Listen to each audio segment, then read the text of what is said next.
Hello everybody, welcome back to another episode of The Casual Criminalist. As always, hello there, I'm your host Simon. I'm saying one of my writers, in this case Emma, writes me scripts. Joachim Kroll, the Duisburg cannibal. Cannibal unicorn. You know, for the longest time, until I was about 30, I thought the name Joachim, like Joachim, was pronounced Joachim. Because I'd never known anyone called Joachim before. And obviously, if you look at it, you're like, yeah, Joachim Kroll. When I was that was honestly embarrassingly until I was probably about 30. When I was like 10, I thought the name Chloe, Chloe, was pronounced Chol. So I'd be like, who's Chol? Oh, and why wouldn't Chloe be spelled Clowie? Come on. Speaking English is exhausting. Anyway, if you're new here, what happens is Emma has written me a script. I've never read it before. We're going to explore it together. Let us get into it.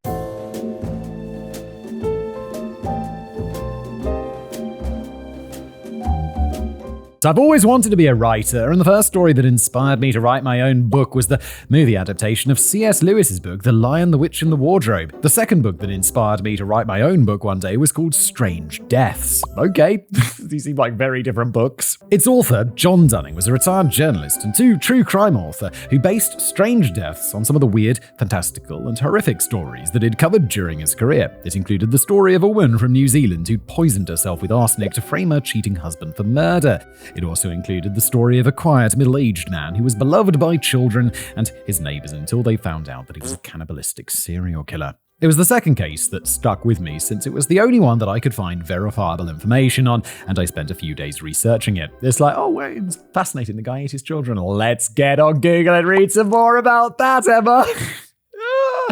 Oh God, why? This was back in 2011. I had since decided not to become a true crime author, but it wasn't time wasted because here I am, ready to tell you the horrific story of the Duisburg cannibal. What is it? What happens? Also known as Joachim Kroll. Wait, Joachim? I looked this up before we did the episode. Why do you give me... Emma's given me a pronunciation guide of Joachim. Joachim. I guess because this is... where is this set? Oh, he's German. Okay, he's German, so I guess it's Joachim in German. Okay, look, I'm going to try my best, okay? The Wimp. Joachim George Kroll was born on the 17th of April 1933 in Hindenburg, a German-Polish industrial town that at the time was under German control. Kroll was the sixth of 9 children, that passed everybody, and he had 5 brothers and 3 sisters. His father worked in a nearby mine and his mother ran the household. Like most German families in the interwar period between World War I and World War II, they were extremely poor and lived in a 3-room house. According to Kroll, his mother and his youngest brother slept in the kitchen, he shared a bedroom with his father and brothers, and all his sisters shared the other bedroom. His father earned just enough money for them to afford the basics, and out of necessity, all of the children wore hand-me-downs and played with the same worn-out toys. Still, they were fed and healthy and didn't suffer unnecessarily at the hand of their strict Catholic parents. Is hand-me-down so unusual? I'm like, anything that the first kid has, the second kid can get. And I don't live in a 3-room house. I just think it's like, why would I throw away all of the old stuff and give the second kid new stuff? That seems a bit wasteful. It's not like they're going to remember. They're not going to be like bitter about the used toys and slightly girly clothes that he has to wear. I hate you, Dad! I hate you! Except for maybe little Joachim. God, this is going to be so hard. It's not that his parents were unusually cruel and abusive. His father was generally well respected and believed that corporal punishment was an effective means of education. But he had no patience for his dim-witted son and considered him to be a good-for-nothing failure of a boy. It also didn't help that Kroll constantly wet the bed, something that he'd struggled with well into adulthood. Kroll also became his siblings' scapegoat, and he explained that whenever they got into trouble, they'd wait until their father came home in the evenings and then they'd move all the blame onto him. Mr. Kroll had no problem pulling out his belt and punishing his young son without listening to his pleas of innocence first, believing that punishment is a must. Kroll had below-average intelligence and didn't do well at school. His classmates made fun of his protruding ears by comparing them to ship sails and often told him that he was stupid. Their constant bullying resulted in the young Kroll becoming a loner who avoided drawing attention to himself. It also meant that he became a pro at blending into the shadows and going through life unseen. Oh, so we've got a few of the markers for him not having a brilliant future, but more of a murderous future. The abuse, well, it's just the abuse and the bullying. But plenty of people are abused. Like, he's just getting a bit of a belt. It's not like there's some sort of horrific abuse going on. It's just a bit of corporal punishment. Obviously, I don't corporally punish my kids. I don't think it's something that has a place in the modern world. But obviously, this was a long time ago and things were different. And I don't know, like, this isn't, it's not the worst story we've heard of someone who grows up to be a cannibalistic child eater. When he was 10, Kroll was recruited into the Hitler Youth, a Nazi version of the Boy Scouts whose aim was to train future Nazi soldiers. Attendance was compulsory, but Kroll had no interest in being a Nazi. He didn't want to be there and didn't voice any opinions. He simply did what he was told, and the leaders of his group took a dislike to him, calling him a coward, a weakling, a wimp, the opposite of what the glorious Hitler Youth was supposed to be. The only person who showed him any kind of love or paid any attention to him was his mother. He described her as being decent, pious, and hardworking. That's not the ways you'd want your mother described to you, is it? How's your mum? She's decent. She's pious. She's hardworking. She is not filled with love. But she didn't play favorites and loved all of her children equally, and Kroll saw this as a form of rejection. In order to escape the constant bullying that he suffered both at home and at school, Kroll spent all of his free time wandering the open fields and forests around his home. He didn't make any friends, and he never learned to socialize properly. In 1944, 2 of Kroll's older brothers and his father were drafted into the army and would later be prisoners of war. With an invasion by the Red Army looming, Mrs. Kroll took her remaining children and fled to Ditzendorf, where they lived with Kroll's grandparents for a while. Once the war ended, however, Ditzendorf and Kroll's hometown of Hindenburg were no longer part of Germany.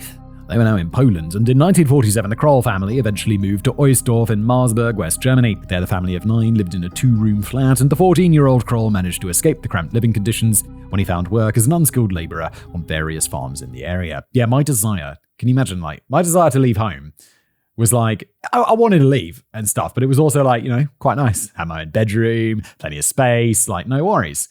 But if I was living, like sleeping in the kitchen with a 2-bedroom apartment with like 19 other people, I'd be like, let's get a job. Let's not go to university. Let's just get a job and afford my own place as immediately as possible, please. And so the cycle of poverty continues. His duties were simple: milk the cows, muck out the stalls and the pigsties, and help with odd jobs around the farm. At the end of every week, he'd take home his 50 marks and hand it over to his parents, who would buy him clothes and food. He didn't enjoy farm work, and he wasn't good at it, and when a farmer caught Kroll topping up the buckets of milk with water, he was chased off the farm and wasn't allowed back. When Kroll was 16, his sexuality awoke. He still had 0 social skills and no idea how to articulate his needs, so when he finally built up the courage to approach a girl, he simply sat down next to her and wordlessly placed his hand on her thigh. Okay. The girl, understandably, shoved his hand away and ran off, and Kroll didn't understand what he'd done wrong, assuming that she just found him to be ugly and unattractive. Dude, like, so how do you not learn this? It's like, and why would you do that if you haven't learned it? Just learn it. There were movies. Since his approach didn't work, Kroll needed another way to relieve his pent-up sexual needs. Uh-oh. He stood by when the vet inseminated, some of the cows on the farm, and he figured out that if the vet could stick his hands up a cow's backside, why couldn't he shove her there? Oh God, why? I don't wait for anybody more than 10 minutes. Kroll would later explain that he preferred the cows to pigs since they didn't run away squealing when he did his thing, and for a while it kept him satisfied. Oh my lordy lords, but it wasn't until he watched a pig being slaughtered that oh, for God's sake. What was his name? How do you say his name? Scrolling back. Joachim. I have failed you, Anakin. That Joachim Kroll experienced his first funny feelings. Look, I'm just going to call him Kroll from now on, okay? Because that's easier for me. And he found that the sight of the pigs being butchered sexually, oh my God, no! Excited him, resulting in incorporating it into his sexual fantasies whenever he enjoyed a solo romp in the hay. Bro. Kroll's family moved to the city of Bottrop in the Ruhr region in 1952, and Kroll followed a year later, finding work at a mine. By the time he was 21, Kroll's only knowledge of girls came from the porn magazine that the other men he worked with passed on to him, and he still had no idea how to talk to women. Oh God, used porn, bro. Come on now. Sticky. What is it? Then Kroll managed to ask a girl on a date. Right? It's better than putting your hand on just the, hello there, hand on thigh. It's like, no, Kroll, what are you doing? He's probably thinking like, you'd look good with your throat slit. Kroll, you psycho. Like, he's broken. He's already broken. Rita worked at a local bar, and Kroll would go there after work, buy a glass of apple juice, and sit in the corner and stare at Rita all night. He's a weirdo. Rita Rita's like, I'll go with a guy with that guy. The guy who just sits in the corner by himself and stares at me. That charmer. Next thing we're going to be doing, he's going to come over and put his hands on my thigh, and then we're married. I'm desperate. She noticed and started making a point of talking to Kroll, but he was so flustered that he wasn't able to string a sentence together. One night he drank a few beers and built up the courage to ask Rita to go out with him. She agreed, and the next night the two went out to watch a movie together. Rita had more experience with men, and reportedly was the one to make the first move, but Kroll had no idea how to react, and he allowed her to take the lead. A week into dating Rita, Kroll would have his first sexual experience with a woman. However, he claims that he'd been overexcited, and it ended prematurely, and that Rita had told him, that was a bit quick. His performance didn't get any better, and after the third attempt, Rita kicked him out, telling him that he was a pulley and a louche, a loser, a wimp, and a dweeb, but in German it sounds so much more insulting, which was understandably a major blow to his already non-existent self-esteem. Then, on the 21st of January 1955, Kroll's mother died, and his world began to spiral. His father kicked him out of the house, he lost his job, and the few sex workers he'd come across had shown no interest in him, bro. If the sex workers aren't, it's like, I'm paying you. And they're still like, no, Joachim. No.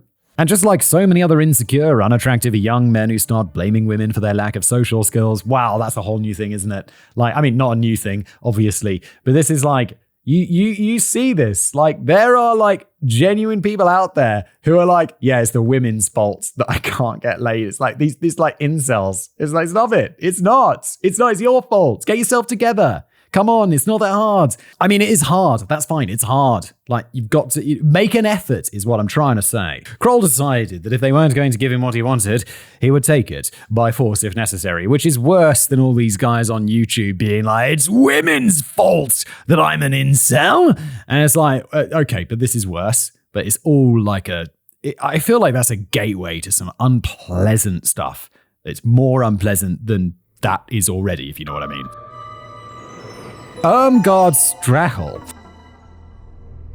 On the morning of the 6th of February 1955, Kroll got on a train and travelled towards Munster, a town that he was already familiar with because he'd worked there before. He got off halfway and started wandering along empty farm roads outside of Ludingshausen looking for his first victim. Around 11 a.m. that morning, 19-year-old Irmgard Strachel was hitchhiking towards Munster when she crossed paths with the 20-year-old Kroll. He turned around and started following her, but when she continued to ignore him, he called out to her, and she stopped and turned around facing him. He walked up to her and outright asked her if she'd like to have sex with him, but she laughed him off and walked away. I just had a weird experience on the street. Like, I was just walking, like this happened like half an hour ago. I was just walking to get my lunch. I was just walking along, just me, just a nice sunny day out there. And a dude comes around the corner, looks at me, stops in his tracks, and says, "Hi!" And then I'm like, I don't say anything because I'm like, I just kind of look to the side of me, like, is he talking to someone else? And then he just wanders off. And I'm like, what just happened? Was that guy insane? Was he a fan? Like, because I'd be like, he's insane, but he spoke to me in English. And I live in Prague. Most, it's Czech. There's no reason he would have addressed me in English. And so that was a weird, and he was in my demo of like 18 to 35-year-old dude. And it's all, I know that's my demo. But I don't know. It was weird. It's a weird experience. Hello. Thanks for that tangent, Simon. Everybody cares. What, you broke his heart or he broke yours? If you were that person, because I completely ignored him because I was like, what's going on? I assume it's one of those things where you don't want to say hi because 900 times out of 1,000... No, that's way too little. 999 times out of 1,000, you'll turn around and obviously he'll be talking to his mate behind you and you've made yourself look like a right cock by going like, hi. So if you are that person and you happen to be watching and you are by some chance a fan, I apologize. I didn't know what to do. I was caught in the headlights and I didn't want to embarrass myself. But here is a belated hi. It was nice to meet you. Brilliant. You saw me very close to my office. Angered by her rejection of him, bruh, that's not a rejection, that's just her being like... Kroll hurried up behind her and grabbed her from behind, putting her into a chokehold. He dragged her into the nearby woods and ended up stabbing her to death when she continued to resist him. Her body would be found by a farmer 2 days later, and within an hour the area was crawling with police from the 1st Criminal Investigation Department in Munster. Irmgard was covered in defensive cuts and stab wounds. Her clothes hinted that she might have been assaulted, and her belongings were strewn around her body. There was also a pile of relatively fresh human feces found nearby, which did not belong to her. Well, that sounds like a DNA feast. Although this was back in the day, wasn't it? The Munster Institute for Forensic Medicine would later find traces of semen on her underwear and skirt, and her autopsy revealed that she'd been 3 to 4 months pregnant at the time of her death. Oh, I just went from making a joke to this, and it's just horrible. They concluded that all the evidence indicated that it had been a sexual attack, and that Irmgard, Jesus, Irmgard probably hadn't known her attacker. The police investigation found that Irmgard had been living in foster care until December 1954, and that she'd regularly worked as a sex worker, and that she'd been traveling between Oldenburg, Delmenhorst, Bremen, Hamburg, and Bremerhaven in the month before her death. She had a little black book listing all the names of her regular clients, and they were all questioned to establish alibis and possible motives. The last person to see her alive was a delivery truck driver, who would often give her a lift, and he told the police that she'd told him that she was on her way to visit an aunt in Münster. 2 weeks later, a possible lead came in when a credible witness told the police that they'd seen Irmgard in the company of a man just hours before she'd been killed. According to the witness, the man was under 40 years old, 1.65 to 1.7 meters tall, slim, dressed in a brownish suit, and he had a hat on. Police had the witness look at photographs of known sex offenders in the area, as well as all of Irmgard's known clients, and came up with nothing. Blood type tests were also done on the semen found at the scene, but the results came back inconclusive. In summary, they had nothing to go on, and the murder of Irmgard Strahl became a cold case. Clara Tesma. At 7:20 a.m. on the morning of the 17th of June 1959, 4 boys came across the 24-year-old Clara Frieda Tesma's body. She had been murdered during the night and was left in a field outside of Rheinhausen. There were signs that she might have been assaulted, but the cause of death was found to have been strangulation. During her autopsy, the medical examiner found that she'd been hit over the head with a blunt object before her attacker dragged her into the field. She was then strangled, and at some point she'd been violated as well. A blood type test was done on the sperm that had been found at the scene, and a medical examiner reported that the killer had type A blood. The Duisburg police went to interview Clara's employer and work colleagues and found out that Clara was originally from Soviet-occupied Eastern Germany. She'd been working as a waitress in Duisburg and shared an apartment with a colleague. She was friendly and outgoing and was known to frequent dance clubs after work. She was last seen chatting to a man at a bar called Son. She left with him at around 1 a.m. and it was estimated that she died an hour later. Witnesses at the bar said the man had referred to himself as Heinrich. He sounded like he came from Berlin and was described as being about 28 years old, 1.75 meters tall, slim, broad shoulders, thick dark blonde hair, narrow face, wearing a gold signet ring with a black plate on the right ring finger. Her description was issued to the media, and just 9 days after Clara had been murdered, a sex worker, known only as Crystal, walked into the Rheinhausen police department and claimed that she recognized the killer. His name was Heinrich Ott, and she'd met him at a bar just 2 months earlier. She only knew his name because she'd seen his ID when he was paying for their drinks. Okay, so it's not him, right?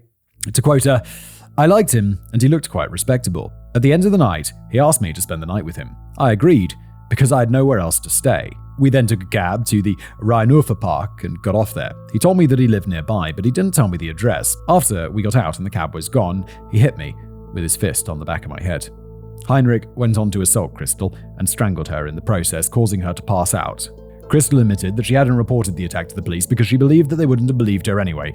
She was a known sex worker after all. The similarities in the attack on Crystal and the attack on Carla turned Heinrich into suspect number 1, and the police quickly managed to track him down. He was taken in for questioning on the 28th of June, and he admitted that he'd danced with Clara on the night that she'd been killed. To quote, "It's true, I danced with her a couple of times, and we also talked for quite some time. We also kissed later, fondled a bit, but nothing else happened." When they left the bar at 1 a.m., Heinrich claims that he got onto his motorbike and drove to his aunt's house in Rheinberg, where he'd been living since his divorce. Unfortunately, his aunt couldn't confirm this, and she hadn't seen him in over a month. His ex-wife also told detectives that it's possible he killed Clara, claiming that he's a violent guy. I wouldn't put anything past him. Holy sh**. That's not a character reference, is it? When your ex-wife is saying I'm sure ex-wives generally don't have brilliant things to say about their former husbands, but oh no, he could murder someone. He could definitely murder someone. It's probably not like what you want to be seeing. Heinrich's innocence was brought into question even further when forensics confirmed that Heinrich Ott had type A blood, and when he was confronted by the detectives who argued that he'd murdered Clara, Heinrich insisted that "I hardly knew her, why should I have killed her?" It's like, no, I need a reason. I need a reason to kill somebody, but I would. These days, DNA evidence would have been able to exonerate Heinrich, but DNA wouldn't form a part of police investigations until the 1980s. Because he'd been unable to prove his innocence, Heinrich Ott was arrested for the murder and assault of Clara Tesma and was sent to prison. He would spend the next 9 months in prison before the court ruled that there was insufficient evidence to prove his guilt. By that time, he had lost 15 kilograms, suffered from depression, and had lost his job, resulting in him leaving Germany altogether. Oh, Christ, that's harsh. Meanwhile, Clara's killer was living in a single men's workers' hostel 5 kilometers from the crime scene and was already planning his next attack. He'd heard of America's Ed Gein and wondered what human flesh tasted like, so the next time he went hunting, Kroll took a knife with him. Manuela Knod. On the 29th of July, 1959, German newspapers reported on the disappearance of 16-year-old Manuela Knod, who'd already been missing for 3 days. She'd gone for a swim at Lake Baldeny in Essen and was last seen at 6:15 p.m. that evening. The police interviewed her family to get a better idea of what might have happened to her, and her parents, brother, and classmates all claimed that Manuela had been a considerate and fun-loving person.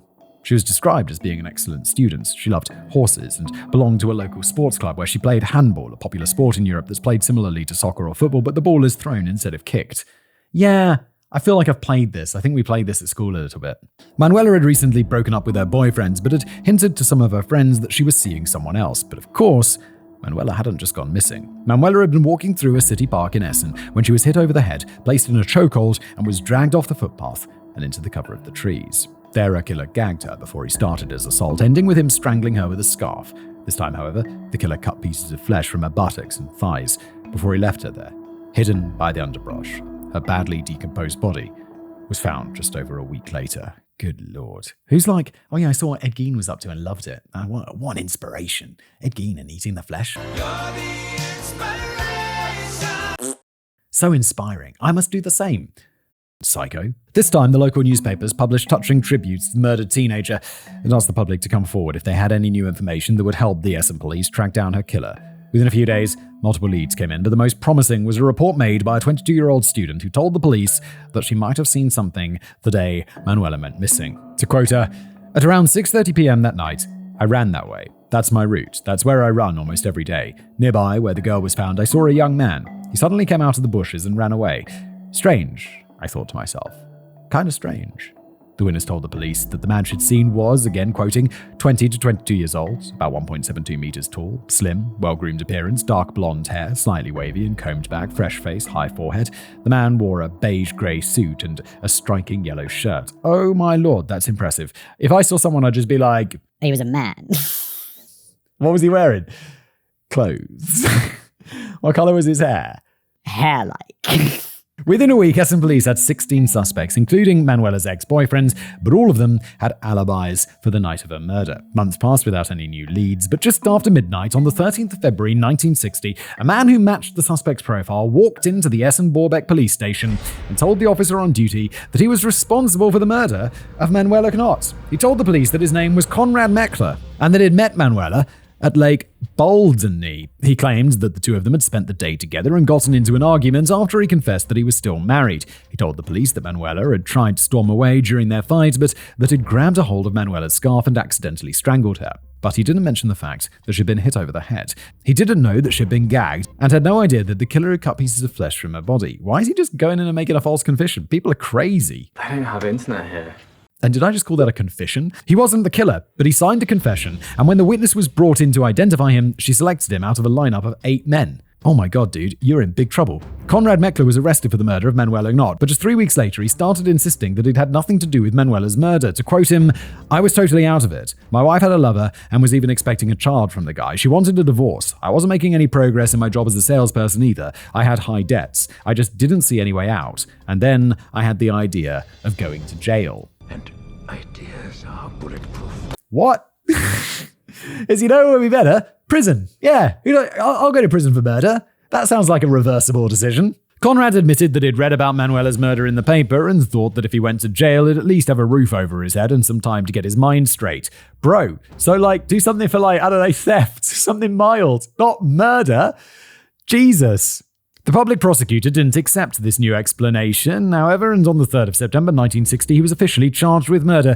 During his trial, the jury heard that the defendant had strangled the girl to unconsciousness, then gagged her and left her helpless in the woods. But the court found that he wasn't guilty of murder, but manslaughter, and that he caused Manuela to suffer dangerous bodily injury, resulting in death. What? He cut strips of her flesh away? And that's not murder? That's like, oh yeah, it's bodily injury. And what? That is murder, Germany. What the fuck? On the 1st of March 1961, he was sentenced to spend 8 years in prison and told that if he was indeed innocent, it was up to him to prove it. Yeah, well, he's normally it's like obviously innocent until proven guilty, but he's been proven guilty, so now he's got to reverse that. Petra Gies. On the 26th of April 1962, Petra Gies was 13 years old. According to her mother, she was a typical teenager. She was a hard-working child and always helped around the house. There were never any problems with her. Only once I had to ground her. She hadn't come home that night and she'd been hanging out with a boy. Petra was hitchhiking next to a quiet country road when a strange man approached her at around 12 o'clock that sunny Tuesday morning. The man had approached the teenager and asked her whether she was interested in having sex with him, and she told him no and hurried away. 13. Dude, what the f***? She didn't hear him come up behind her. She didn't have the opportunity to put up a fight, and by the time she woke up and realized that something was wrong, her attacker was already strangling her with her own neckerchief. Her body was found an hour later, and because there weren't any obvious signs of a struggle, the police thought that her body had been dumped there and that she'd likely been killed inside of a car. Witnesses confirmed their suspicions when they told the police that they'd seen Petra hitchhiking along the road just an hour before her suspected time of death. During her autopsy, a pathologist noted that she'd suffered some minor cuts and bruising during the attack, but that was about it. They did find some semen on her clothing, though, and blood type testing showed that her attacker had type A blood. However, they also found traces of saliva on her neckerchief that belonged to someone with type O blood, suggesting there might have been two attackers. Yeah, but didn't the original guy have type B blood? Numerous witnesses came forward and told the police that they'd seen a turquoise green Gogomobile, and there's a link for me. I guess this is going to take me to a picture of a Gogomobile. Okay, it looks like an old German car. It's rather ugly. Driving down that section of the road at around 12:45 p.m. The motorist who'd last seen Petra confirmed this when he told the police to, quote, "There was a Gogomobile turquoise green. He drove on the B8 in the direction of Vessel, put on the right turn signal, and drove exactly to the place where the girl was waiting. However, I could not see whether the girl got into the car." The newspapers reported that the person responsible for killing Petra drove a turquoise green Gogomobile, and soon calls came in pointing to one man in particular, the 52-year-old Vinzenz Kuhn. He was brought in for questioning and admitted that yes, he drove a Gogomobile and yes, he lived in the area, but he claimed that he hadn't been anywhere near the section of road that day when Petra was killed. He gave the police a list of names of people who could confirm his whereabouts that morning, but none of them could account for where he'd been between 10 a.m. and 1 p.m. that day. And on the 5th of May 1962, Dinslaken District Court issued an arrest warrant for Vinzenz on suspicion of murder to the detriment of Petra Gies. But there wasn't enough evidence against him to prove his guilt, so on the 18th of June 1962, the public prosecutor's office announced Vinzenz was free to go. But in his book, Anatomy of a Serial Killer, criminologist Stephen Harbort theorizes that there was another reason behind the prosecutor's decision to let Vinzenz go. Two more girls matching Petra's description had gone missing, while Vinzenz Cohen was in prison, and there was a possibility that they were now dealing with a serial killer. Monica Taffel.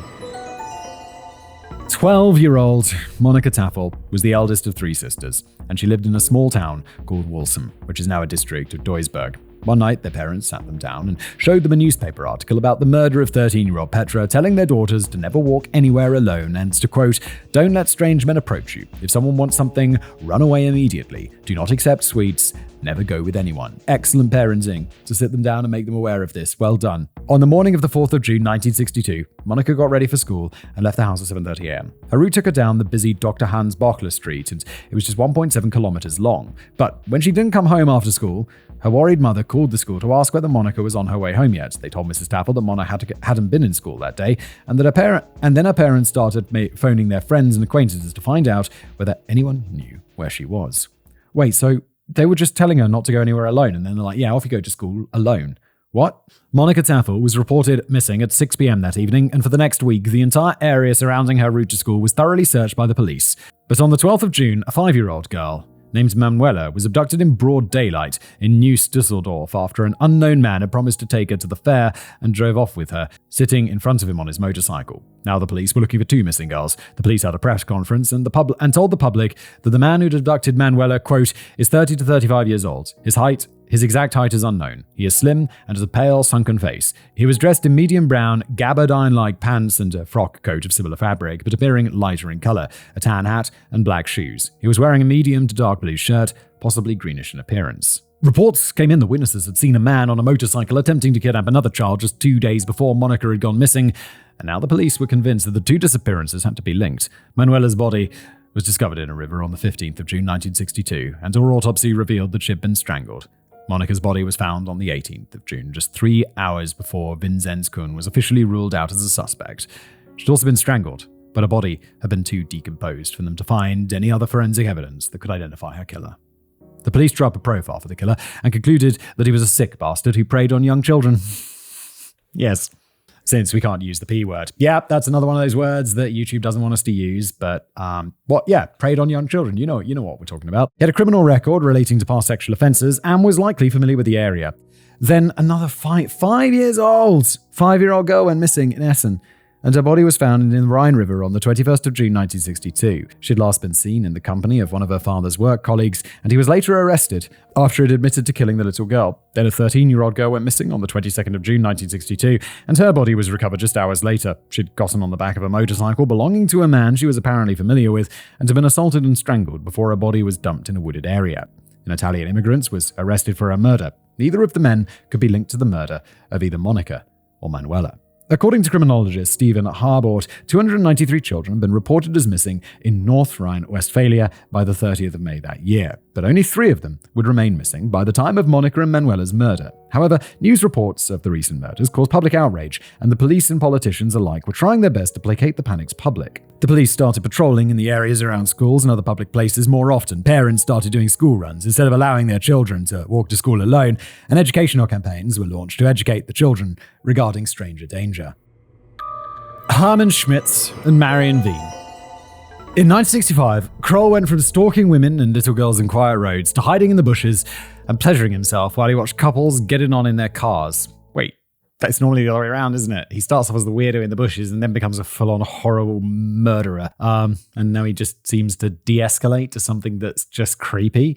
On the 22nd of August that year, Hermann Schmitz and his girlfriend Marion Wien met up at the pub for dinner. At around 9 p.m. that night, they drove her light blue Volkswagen Beetle to a secluded parking lot outside of a public swimming pool and started doing what young lovers do. At one point, Marion thought she'd noticed someone in the rear view mirror and told Hermann, "Honey, there's someone back there."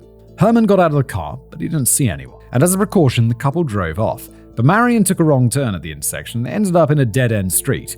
Marion turned the car around and drove back towards the intersection, keeping an eye out for whoever had approached their car. But then the car stalled. Oh my god, this is like a horror movie. And Marion struggled to get it started again. Hermann offered to take over and got out of the passenger side of the car. Marion scooted over to the passenger side and Hermann tried to start the car, but the engine only started. Then Marion screamed. Someone had approached the car, and Hermann got out to confront the stranger. He was an entire head taller than the slight older man, but when Hermann approached him and asked him what he was doing, the man stabbed him in the chest.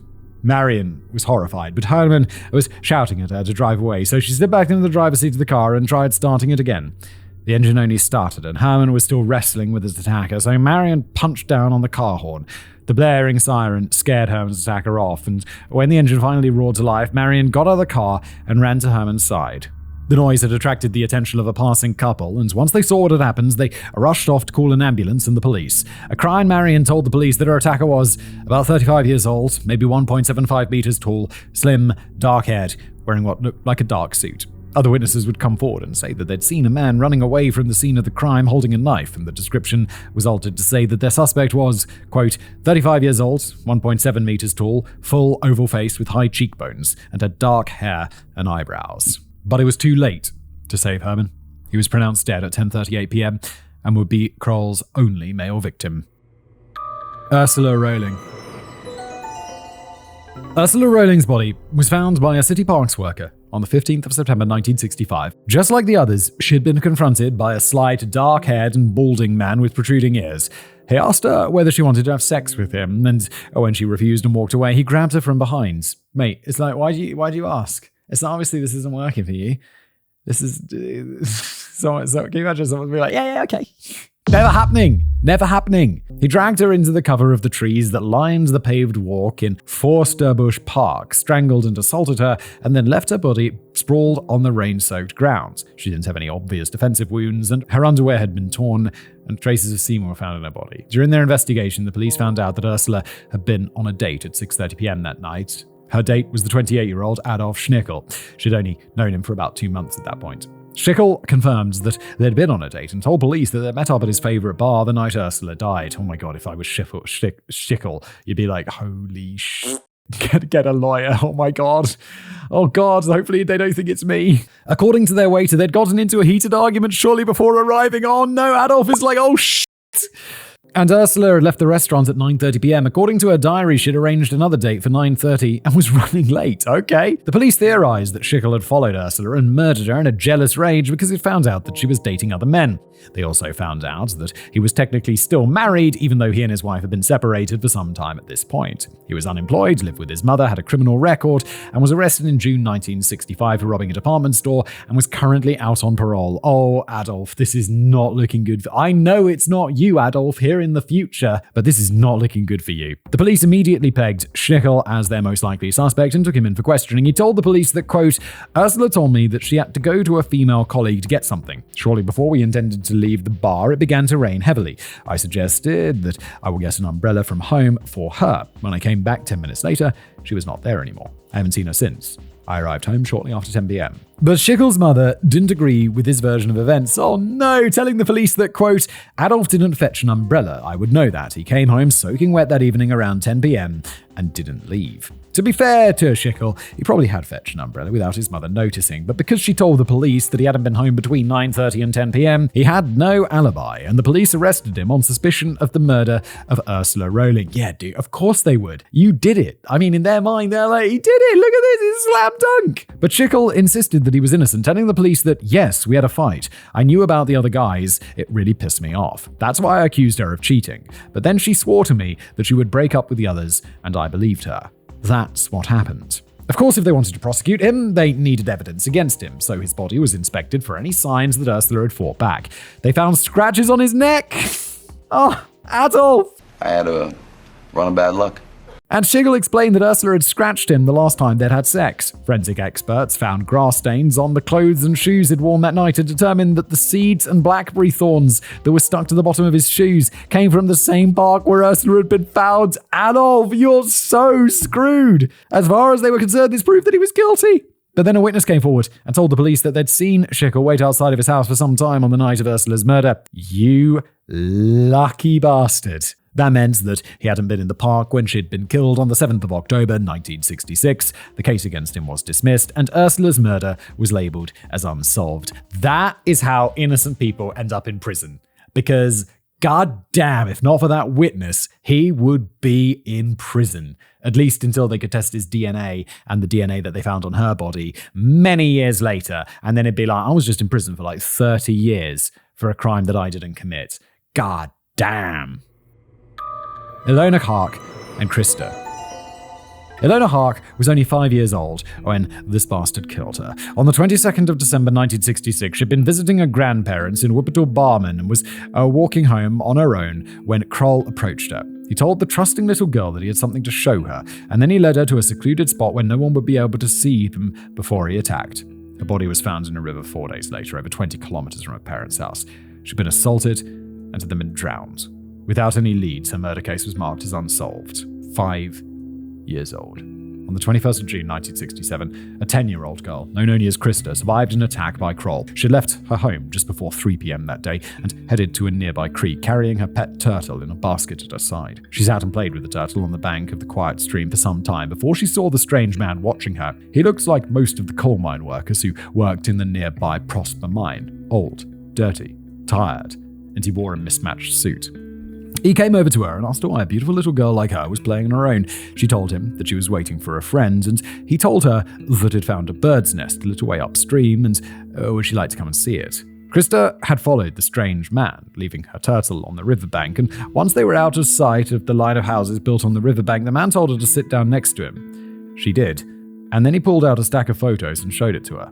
At first, she didn't know what she was seeing, but then she realized that it was pictures of naked men and women. Krista grew uncomfortable and told the man that she wanted to leave. She got up, but he pulled her back down to the ground, and when she started crying out, he grabbed her by the neck and strangled her. Krista was paralyzed with fear and passed out due to a lack of oxygen. Because she'd barely put up a fight before she passed out, the man no longer felt excited by their encounter.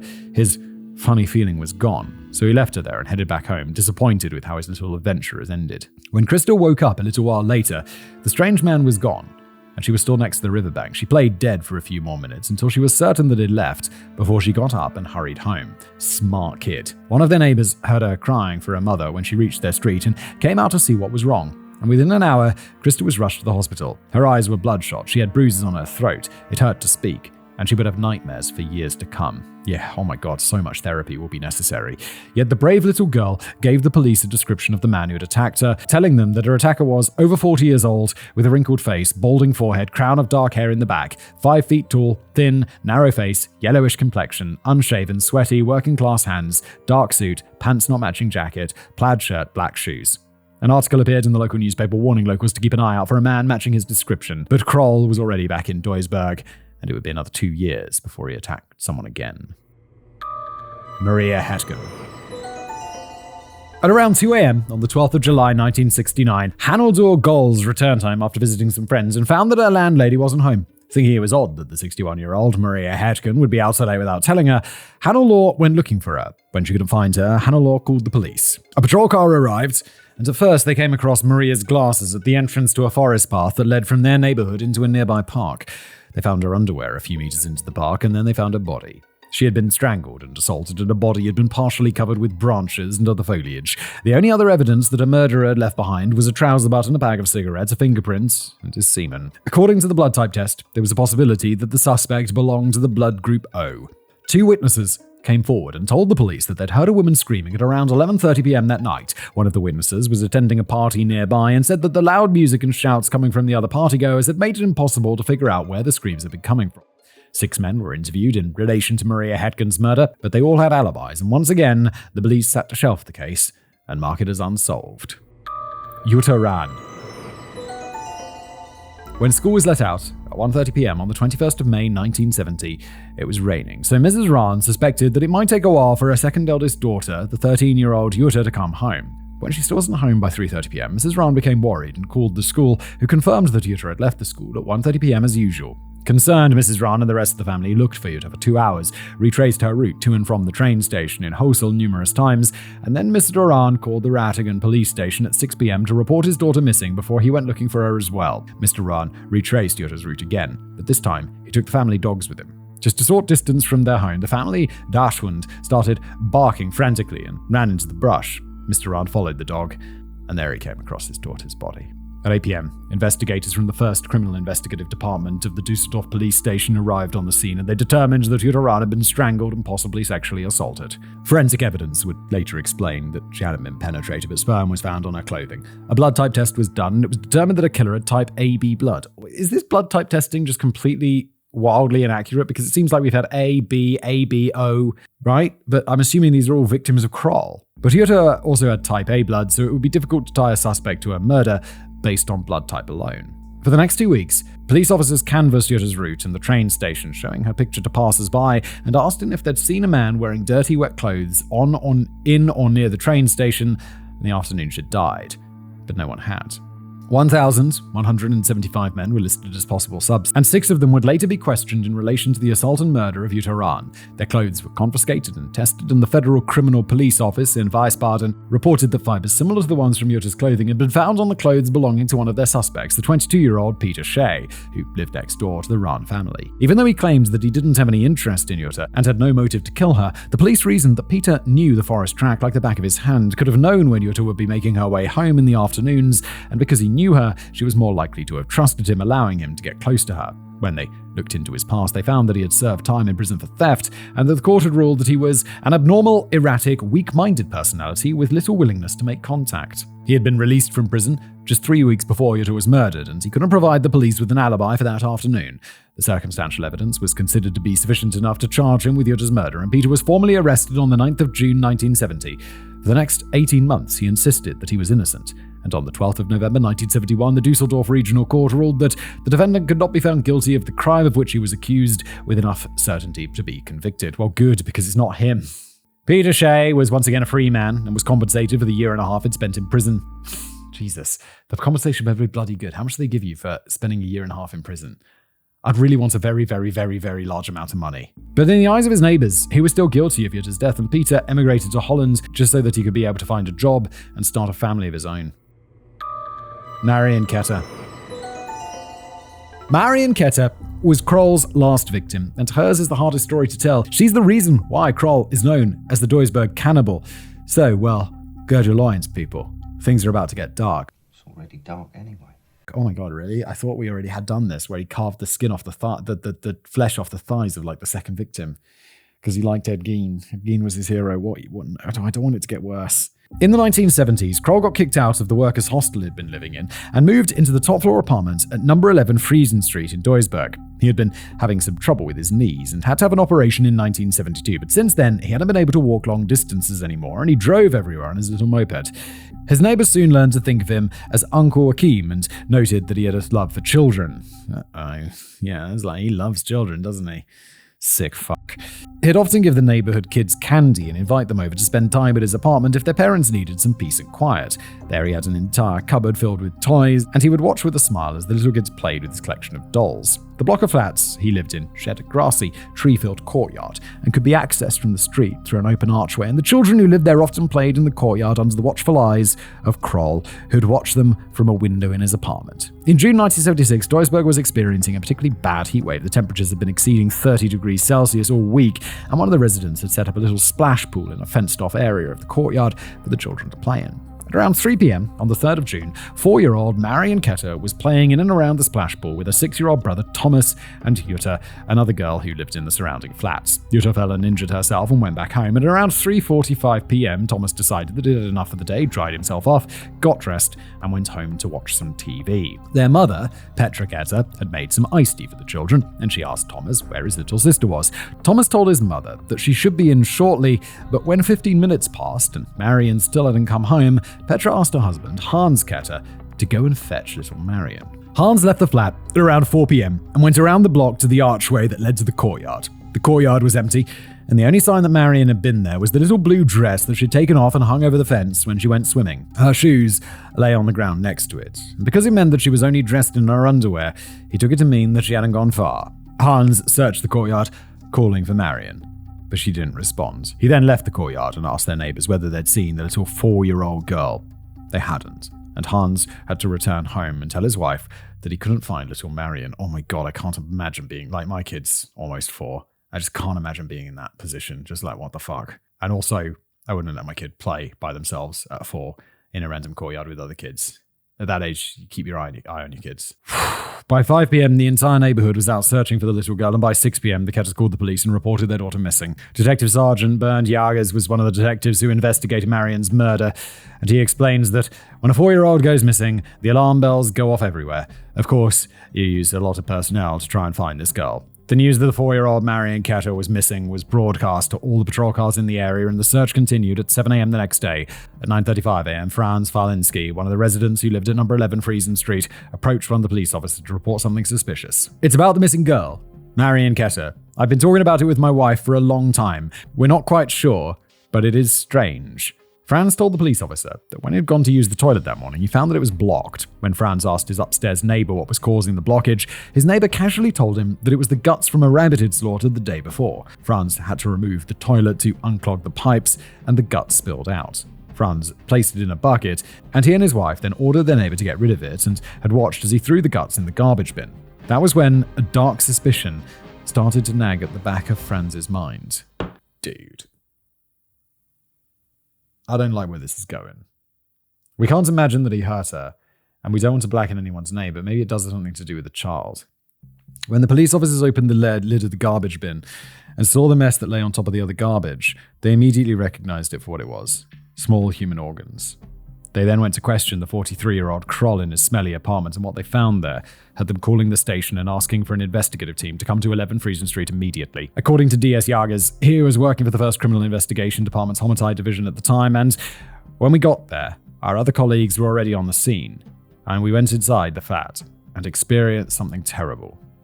They found the toys and candy he kept for the neighborhood kids. But in his closet, they also came across the sex dolls that he kept there, all of them dressed in women's clothing. Some of them had nooses tied around their necks, and Kroll would later explain that he used the dolls to practice strangling women. Overall, his cluttered apartment was tidy, but on his bed, the police found a bedsheet stained with blood and feces. In the refrigerator, they found... I don't want to read that. You can guess what they found. And Yeah, let's just quote the police. I was shocked because I had a son who was not that much older. I had not been in the homicide division long, only for 2 years, and that was something we had to do more than just swallow. I had seen many things, but it was something completely new to me, that a human being was able to do such a thing. The Duisburg Cannibal. Stephen Harbott's book, Anatomy of a Serial Killer, includes several transcripts of the police's interviews with Kroll, and he admitted that he planned on killing Marion the moment he'd seen her playing in the courtyard that afternoon. He describes how he'd walked up to her and, when she was leaving the courtyard, invited her over and then took her by the hand and led her to his flat. Because all the children knew him, she didn't put up a fight until much later, shortly before he killed her. After he'd cut up her body, he cleaned up his flat, flushed the organs down the toilet, and then went out to dinner with a work colleague of his before he left to work the night shift. He returned home at 6 a.m. that morning. At 9 a.m., Mrs. Walensky had confronted him about the guts they'd removed from their toilet and threw them into the garbage bin. Shortly after, the police arrived at his flat, and here he was. According to D.S. Jagers, Kroll never cared about what he did. He did not even ask what her name was. He did not care. His funny feelings were gone. The body stayed there. He got up, possibly cleaned himself up, and then the matter was done for him. He didn't brag about his crimes. In that regard, he was totally emotionless. In the case file, the detective chief inspector on the Ketter case made a note explaining that the interrogation team had been instructed not to show any reactions such as disgust, revulsion, and the like. Today I saw Kroll for the first time during the interrogation. He speaks softly and little, often monosyllabically. He must be encouraged to utter complete sentences. In detail, he is still insincere in the Ketter affair. He is unlikely to have told the full truth yet. In the real crime documentary, Joachim Kroll, the German boogeyman, D.S. Jagers explained that they suspected that it wasn't the first time that Kroll had done something like this. He was too well practiced, too smooth. We thought that if someone does something like this, other things or fantasies must have played a part.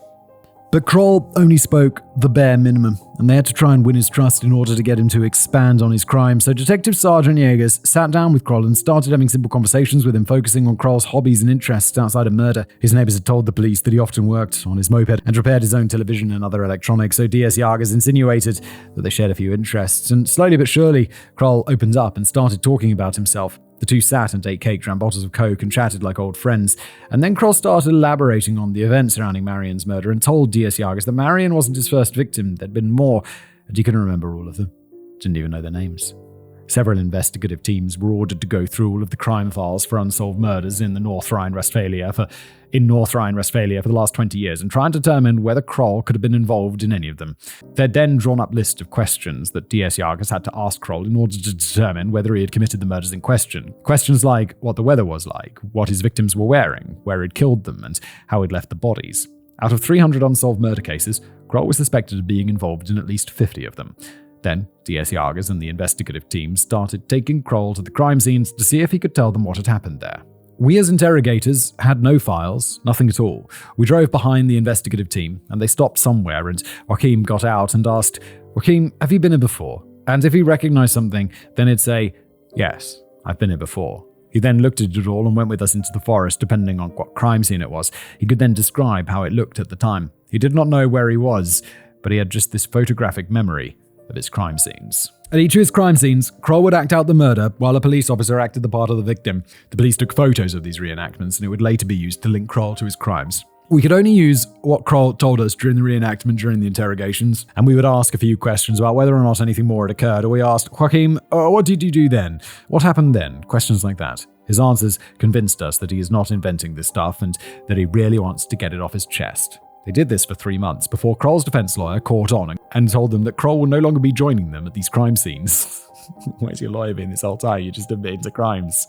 But the damage was done. Kroll had confessed to at least 14 murders. 4 of those cases had already been considered as closed, and someone else had been arrested for the crime. In the end, they were only able to charge him with 8 murders and 1 attempted murder, which meant that he could possibly spend the rest of his life in prison. Good, where he belongs. He ate people. He ate children. He murdered and sexually assaulted people. He needs to go to prison forever because I'm assuming there's no death penalty, unfortunately, in this case. Kroll's trial was scheduled to begin in October 1979, more than 3 years after he'd murdered Marion Ketter. During the course of the trial, 250 witnesses would be called to testify and 13 experts would deliver their opinions regarding Kroll's mental state and whether he should be held accountable for the 8 murders that had been charged with. The trial covered Kroll's upbringing, his education, and the psychological assessments that had been made of him. On the days when his crimes were discussed, the public were banned from the courtroom, and in respect for the victim's families, the newspapers didn't print the horrific details that came out during the trial. Kroll's mental capabilities were discussed in great detail during the trial, and the psychiatrists who evaluated him told Kroll that he had an IQ of just 78, which according to the Stanford Binet Intelligence Scale means that he was borderline impaired or delayed. It was suggested that Kroll hadn't realized the severity of the charges against him and had only confessed to his other crimes in an effort to please or impress his new friends in the police. Kroll had also allegedly not realized that by confessing to not only Marion's murder but the others as well, that had been digging a hole for himself. According to Dr. Elizabeth Yardley, in terms of what Kroll expressed regarding his punishment, he thought that he would just go to hospital and his funny feelings would be cured, and then he'd be able to go home. You're not going home, mate. You're going to prison forever, where you belong. But once his lawyers explained that he was facing a life sentence, Kroll had changed his story numerous times, telling anyone who would listen that he hadn't murdered Marion. She had simply showed up at his door already dead and had cut her body out of panic. He then claimed that he'd never admitted to her murder and that his confessions had been forced out of him, and that the investigative team had tortured him for hours while he was detained at the Duisburg police station. His claims only served to delay the trial proceedings, since the entire investigative team had to stand up in court and explain exactly how they had conducted their investigation. But then an expert was called in to testify, and he explained that based on the transcripts of Kroll's interviews, quote, the defendant had not given purely template-like descriptions of the events, but had reported from a linking of external events with situational emotional states or with biographical and sexual stages. Okay, which meant that it was clear that Kroll's testimonies were based on real experiences and hadn't been fabricated on the spot. However, he kept insisting that he'd only been responsible for the murder of Marion Ketter and played dumb whenever he was asked about the other murders. In the end, it came down to whether or not Kroll could be held criminally responsible for the murders, or whether he should be admitted to a psychiatric hospital for treatment. According to Section 20 of Germany's Criminal Code, quote, a person who at the time of committing the act, due to a pathological mental disorder, due to a profound disturbance of consciousness, or due to imbecility or another serious mental abnormality, is incapable of seeing the wrong of the act or of acting in accordance with this insight. No, he knows what he's doing is wrong. He's not that dumb. And thus they wouldn't be found guilty of murder. But several experts told the court that despite the fact that Kroll was considered to be borderline mentally impaired, he knew exactly what he was doing when he committed each of the murders. He'd left his house intending to act on his funny feelings, had specifically targeted women and young girls who excited him, and had enough foresight to ensure that he wouldn't be seen or disturbed before he acted on his impulse and attacked his victims. He didn't suffer from any mental disorders, and he didn't have any abnormalities in his brain. By his own admission, it simply lacked the social skills to approach women in a social setting and develop meaningful relationships with them. He also explained that on the rare occasion that he did get the opportunity to engage in sexual relations with a woman, he left feeling dissatisfied and ashamed, which kept him from initiating relationships with other women. He claimed that if he'd only been able to have a sexual relationship with a woman, he'd have never committed his crimes, and he would have gone on to lead a happy and productive life. Yeah, of course. Yeah. It's all someone else's fault, isn't it, Kroll? Bull fucking shit. Anyway, at the end of Kroll's murder trial, the chief public prosecutor told the court that Kroll was a cold-hearted killer who proceeded purposefully, deliberately, hedging his bets and adapting to his surroundings. When he stalked and attacked his victims, he admitted that he'd been able to curb his need to kill on numerous occasions when he realized that he wouldn't be able to attack his victims undetected and managed to go months without killing. This proved that nothing kept him from resisting his deviant drive when summoning all his will. The chief public prosecutor concluded his closing argument by saying that society has a legal right to be protected from Kroll. He has brought boundless suffering to countless families and is irreparable. The need for just atonement and the protection of human life demands the maximum penalty. On the 8th of April 1982, Chairman Paul Schimann told the court that the defendant is guilty of 8 counts of murder and 1 count of attempted murder. He is sentenced to life imprisonment. It must be emphasized once again that the defendant, through the almost inconceivable acts he has committed, has incurred the heaviest guilt for which he must atone. He is also dangerous to the highest degree because he consciously does not oppose his impulses to commit the crime in order to achieve the highest sexual pleasure and satisfaction. He must therefore, in the opinion of the chamber, never again be allowed to go free. Kroll spent the next 9 years in Reichbach prison and suffered a heart attack on the 1st of July 1991, bringing an end to his miserable existence. Good. Dies in prison. Fucking great. Happy he's dead. What a dick. Dismembered appendices. Number 1.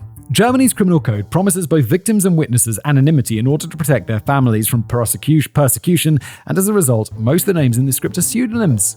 Oh, it's weird finding that afterwards, but there we go. Number 2. At least 3 other cases are credited to Kroll: the murder and assault of the 12-year-old Erika Schuleter, the disappearance of the 12-year-old Barbara Bruder, and the murder and assault of the 10-year-old Karin Topfer. Unfortunately, there wasn't enough information regarding their murder cases, so I had to settle for mentioning them here. Number 3. The press didn't have a lot of opportunities to take photos of Kroll, so during his trial, they offered him 5-figure sums for the dubious honor of printing exclusive pictures of his face. Number 4. Kroll's trial dragged on for 2 years and consisted of 151 days in court. According to Stephen Harper, this was mostly because Kroll claimed to be unfit to attend court. He claims that he had circulatory issues, toothaches, heart headaches, or had fallen ill and was too sick to attend, and the court would be dismissed. Because the trial dragged on for so long, at least 5 witnesses, including a psychiatrist, 3 expert witnesses, and the father of one of the victims, had passed away before they could testify against him in court. Number 5. There aren't a lot of reliable English sources on Kroll, and Stephen Harbert's book Anatomy of a Serial Killer is only available in German. As such, I'd like to thank the following people who helped me translate the sections of the text when AI translators failed: Paul Ringkamp, Serenity, and Jonathan Farey. And yes, well, thank you all. Thank you, Jen, who edits this. Thank you, Emma, for writing it. That was a miserable episode about a man who ate a child. I'm going to need to go wash my ears out with bleach. Ears? Eyes? I guess eyes, because I read it. Good Lord. Thank you for being here. I'll see you next time.